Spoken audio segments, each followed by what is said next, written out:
Sustainability has long lived in the operational world. From cost savings to compliance and more recently risk and regulation, a non-revenue generating supporting enterprise function. All super important. But sometimes we forget that companies aren't in the business of saving money. They're in the business of making it. We talk a lot about materiality assessments, science-based targets, the global goals, TNFD, CSRD, SEC. The alphabet soup goes on and on. But very rarely do we tap into the heartbeat of a business, its corporate strategy, the objectives and key results, board priorities, product and service roadmaps. These are the things that keep our leaders up at night. And when you understand the real motivations driving decision makers and connect the dots, things like expanding or defending market share, entering new segments, out-innovating competitors, that's when sustainability stops being a cost center and becomes a commercial growth engine. And that's the big disconnect. Inside, sustainability still shows up as an obligation, but on the outside, the world is moving forward. The massive financial gap between what the world has committed to and what we actually need to get to a cleaner, more inclusive, and healthier planet, it's increasingly being filled by private sector funding. From green and blue bonds to transition finance to sustainability-linked loans, capital is moving faster than policy because you know what? Good for people and planet is good for profit too. And this is why leaders have to treat sustainability as a growth driver. If capital is moving, strategy has to move along with it. Otherwise, there is a misalignment between values, investments, and where competitiveness is heading. Impact is powerful, but impact aligned with commercial strategy, that's when real acceleration happens. And that's how organizations can start to unlock sustained and sustainable growth. So if you want sustainability to actually land in the boardroom and shape real decisions, we're gonna have to reframe it. Here are 5 ways to position sustainability as a commercial growth engine. Not just because it's the right thing to do, but also because it's a strategic advantage in a reality that is increasingly carbon intense and resource constrained. Number 1, sustainability as a force multiplier. So I think this is one of the most misunderstood dynamics in our field. While many of us believe that sustainability should be the reason why an organization changes because it's the right thing to do, the reality is it's very rare that it's the primary driver of business decisions. Mostly it's things like cost, time, quality, performance, revenue, and customer value that really take the lead. So instead of trying to make sustainability the main character, the real unlock here is to use it as a force multiplier, hacking or embedding it into the initiatives that the business is already investing in. Things like digital transformation, supply chain resilience, product innovation, customer experience, operational efficiency. Suddenly, sustainability is not asking for attention and budget. It's enhancing what already has attention and budget. It's adding weight to the business outcomes that people care about. And it's also amplifying where there's already momentum. And when leaders see that, sustainability stops being a separate track or a siloed investment. It becomes a part of their competitive edge. It shifts the conversation from, why aren't you prioritizing sustainability, to what can sustainability unlock for you? Number 2, sustainability as a door opener. So this one is still massively underrated in my opinion.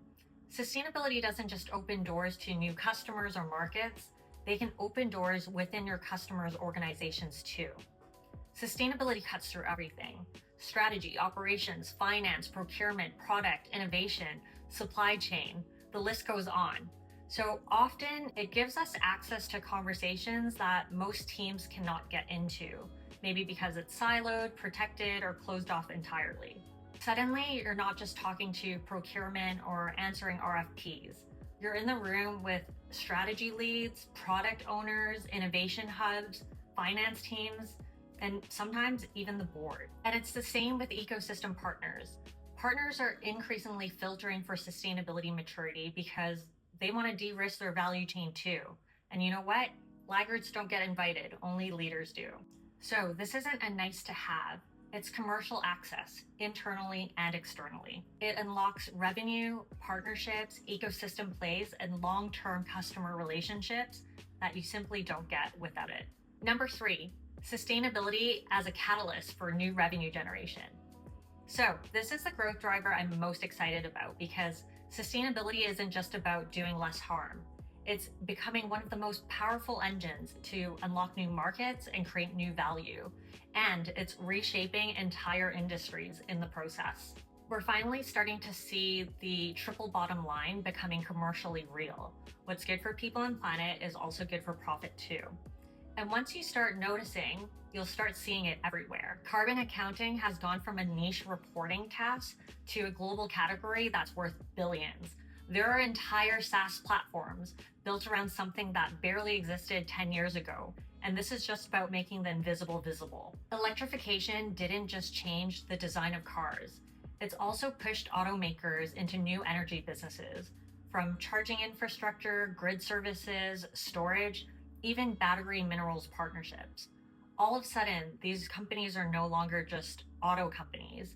They are mobility, energy, tech hybrids.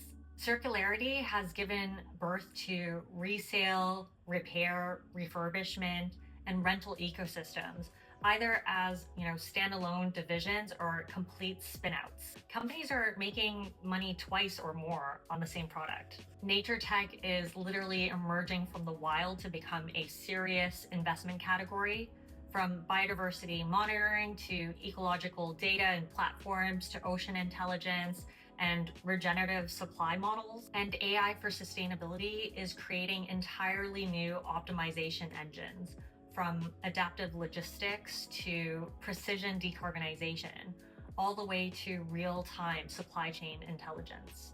This isn't cost savings. This is value creation. This is market making. Sustainability is literally becoming the platform for new products, services, business models that didn't exist before. And this is why leaders who still treat sustainability as an obligation or a reporting function are missing the boat. Because the leaders with foresight to see sustainability for what it truly is, which is a source of innovation, they're already building the next generation of future-proof businesses. Number 4, sustainability as an engine for market expansion. Now, new sustainability regulations are reshaping the competitive landscape, but not in the way that most people think. This isn't about compliance, it's about access. Early movers get first entry into markets, partnerships, ecosystems, and capabilities before people realize what's changing. Sustainability becomes a market entry strategy, not a reporting exercise. And some of the most exciting expansion stories are coming from emerging markets, especially in the Middle East and Africa. In the Middle East, sustainability isn't compliance-led. It's values-led, it's development-led, it's driven by the need for survival and woven directly into their national visions. And unlike Europe, they're not trying to catch up. They want to become the global leaders in sustainability tech, climate innovation, and next-generation infrastructure. This creates a competitive landscape where early partners get access to giga projects, new industries, new supply chains, and huge investment flows. In Africa, acceleration takes a different form: leapfrogging. Because they're not locked into legacy systems, the markets are adopting things like distributed solar, pay-as-you-go energy, regenerative agriculture, electric mobility, and digital-first services much faster than anticipated. Scarcity drives creativity and constraint drives innovation. And what this creates are entirely new markets that mature much quicker and with a much steeper adoption curve than in more developed economies. So when you combine the magic ingredients of global regulation, emerging market ambitions, shifting customer demands, ecosystem partnerships, and investment into future-proof capabilities, that's when sustainability becomes an engine for international expansion, especially for those who build, partner, and show up early. Because let's face it, market leaders don't wait for demand to solidify. They position themselves ahead of it. Number 5, sustainability as a unifying strategic narrative. This is the growth driver that most people underestimate, not because it's invisible, but because only leaders who truly understand change and transformation recognize how powerful a unifying story really is. Most organizations today are living in constant motion, from reorgs to shifting priorities, new leadership cycles, new markets, new technologies. This creates an environment where it's very easy for teams to drift apart, for initiatives to become fragmented, and for energy and morale to get diluted. Sustainability creates coherence. It provides an organization with a North Star that's bigger than quarterly targets or individual business units. It aligns sales, products, operations, marketing, finance, leadership, and even investors around a single future-facing story. And that alignment is a commercial advantage.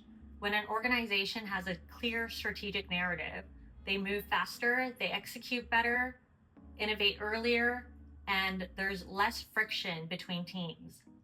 Investors gain confidence when they see long-term clarity and resilience, and top talent, especially the next generation, want to work for companies that stand for something and build the future. When sustainability becomes the story of where an organization is going, performance improves, not just purpose. Alignment becomes acceleration, and acceleration is growth.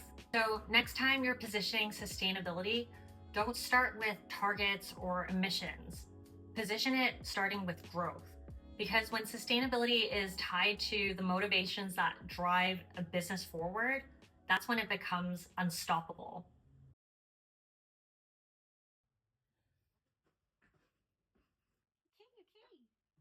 Okay, so that was my first future-proof video, which I'm super excited about.